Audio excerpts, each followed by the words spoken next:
Get your complimentary bottle of Nugenix now. Text GEAR to 42424. Text now and we'll include a bottle of Nugenix Thermo X, our most powerful fat incinerator ever. Absolutely free. While congressional Democrats are conflicted, we got a clear message today from our nation's most powerful Democratic leader, George Clooney. George wrote a New York Times op-ed titled, "I love Joe Biden, but we need a new nominee," adding, "We also need a money guy, a safecracker, an acrobat, and Brad Pitt." It's the plot of Ocean's 24. Amal's busy with human rights stuff, and I got bored. Yeah, you know you're in trouble when even Danny Ocean is saying we can't pull this one off. George Clooney, a highly influential fundraiser for the Democrats, is now calling for a new nominee. It comes amid more dissent on Capitol Hill among Democrats.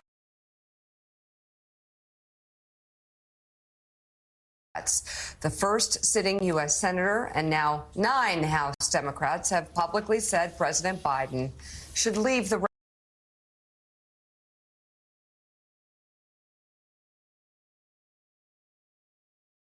race. Today will be a huge test for the fate of the president's campaign. He will try to calm fears with a news conference in Washington after spending the day with world leaders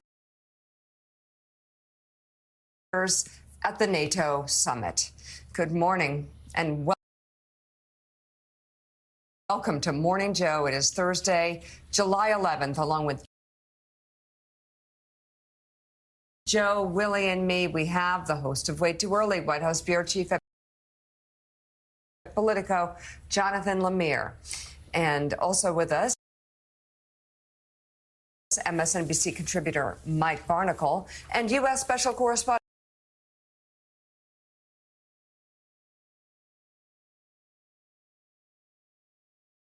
for BBC News, Katty Kay. Also with us, congressional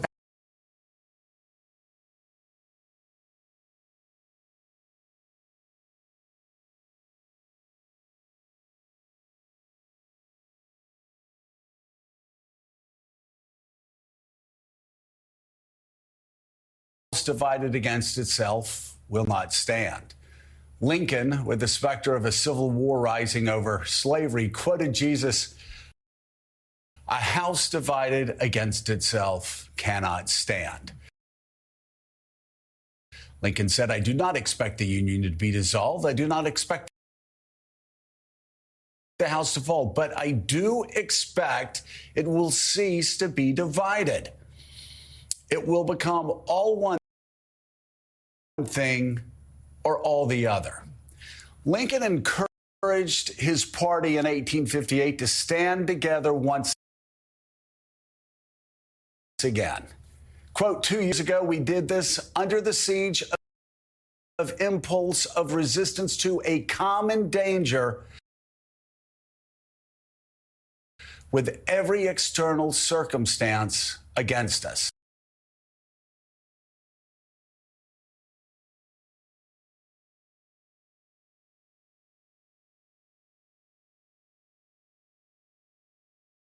We all know Biden supporters saved American democracy in 2020 by defeating a malignant force promising to undermine the Constitution itself, make common cause with America's enemies, and refuse to accept any Democratic election result that declared him defeated. President Biden endured the bloody aftermath of January 6 riots, the stealing of nuclear secrets and sensitive war plans by Trump, his calling for the execution of Joint Chiefs Chairman and the hanging of his own vice president, his writing that the Constitution should be terminated if that was required to overthrow election results. Against that grim backdrop, Mr. Biden passed more bipartisan legislation than any president president this century. He created more jobs than any president.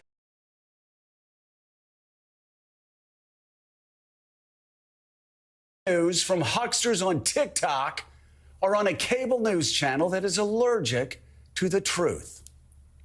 Despite what Donald Trump says, America is great, America is strong, and America is respected across the world.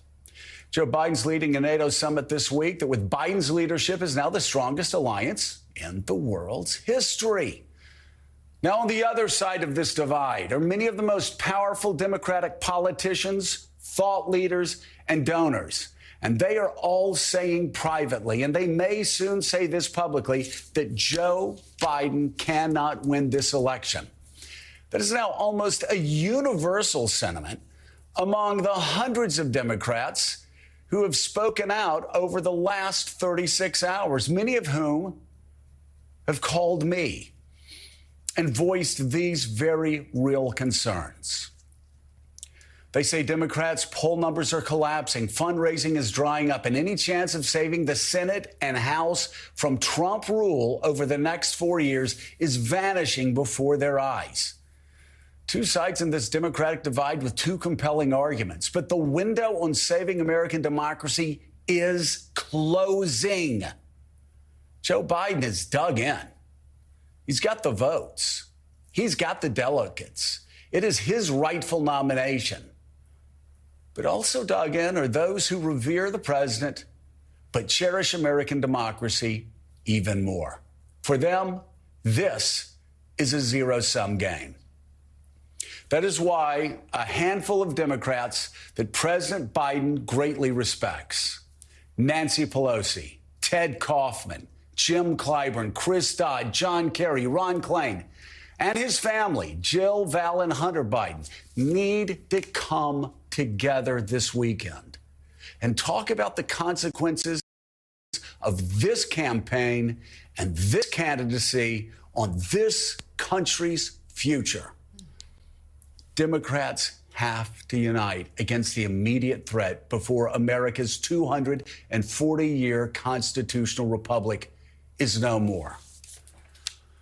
Lincoln finished that 1858 speech telling his fellow party members, against strange, discordant, even hostile elements, we gathered from four winds and we fought the battle through under the constant hot fire of a disciplined, proud, and pampered enemy. Did we brave all then to falter now?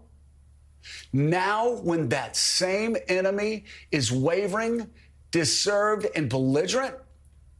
This result is not doubtful, Lincoln said. We shall not fail if we stand firm. We shall not fail if we stand together.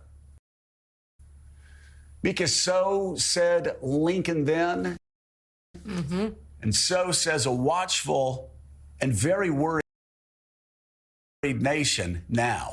Yeah, it's such a great point. What we need more than anything at this moment, and what we have noticed this week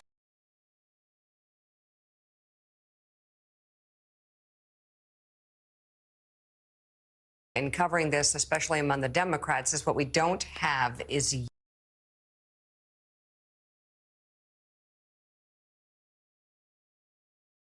unity on this. And Willie, it is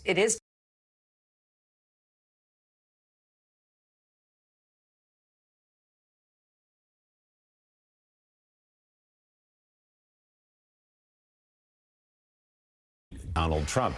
Good faith arguments on both sides, but there is a gamble. Push Joe Biden aside, put up a candidate, we don't know who yet, who could lose to Donald Trump as well. On the other side, Joe Biden could stay in and lose as well. It is, by definition, a gamble. So we'll see. President Biden has said he is not going anywhere, despite what we heard yesterday. A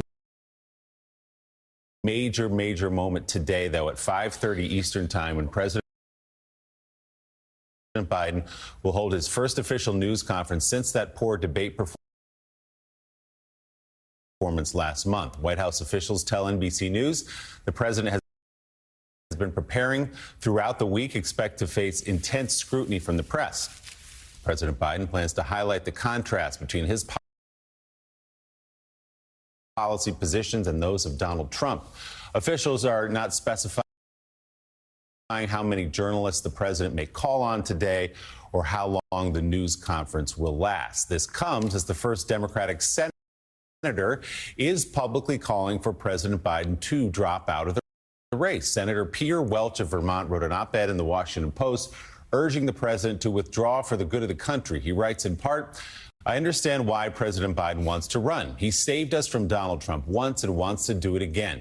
But he needs to reassess whether he is the best candidate to do so. In my view, he is not. For the good of the country, I'm calling on President Biden to withdraw from the race.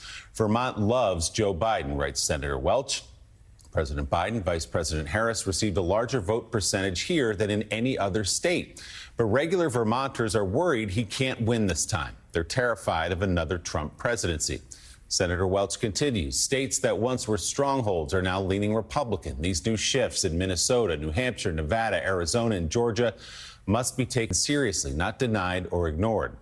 The senator concludes, writing, we have asked President Biden to do so much for so many for so long. It has required unmatched selflessness and courage. We need him to put us first, as he has done before. I urge him to do it now. That's the op-ed from Senator Peter Welch. So, Jonathan Lemire, let's talk about that news conference 5:30 today. We should point out it comes at the end of a long day for President Biden. He's got a bilateral meeting with President Zelensky of Ukraine, among other meetings around that 75th anniversary of NATO. What should we expect at about 5:30 tonight? First, you're right to note the schedule. It also comes after a long day at NATO yesterday that included an evening event. So it's been a pretty grueling week for the president. He also heads to Michigan tomorrow for an important campaign rally. But all eyes will be on this news conference at 5:30 p.m. The president has not done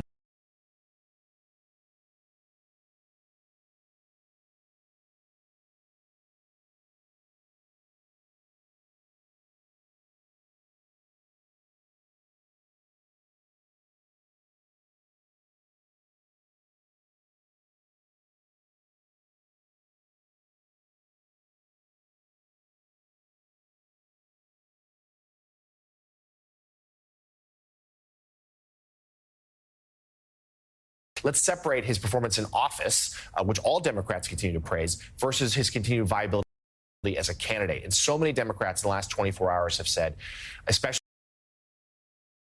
as the defections continue in the moment with Speaker Pelosi on our air on Morning Joe yesterday, that they need to see they want to be reassured. They want to see a strong performance. And he will be up there. It'll be off the cuff. It'll be spontaneous. There will be no teleprompter. The first time he's had a moment like this since that debate that went so poorly for him. And it is a chance to reassure Democrats if he does well. Now, what is the standard of doing well? That remains to be seen. What sort of performance does he need to deliver? At the moment, the momentum suggests that no matter how well he does tonight, it won't silence all Democrats' worries, Joe, right. But it could certainly help. It could certainly help. And if he does poorly, then I suspect the avalanche will only grow for calls like having to get out of the race. Yeah, you know, Mike, so much of the panicking is connected to polls. And so many of the polls, the internal polls at House and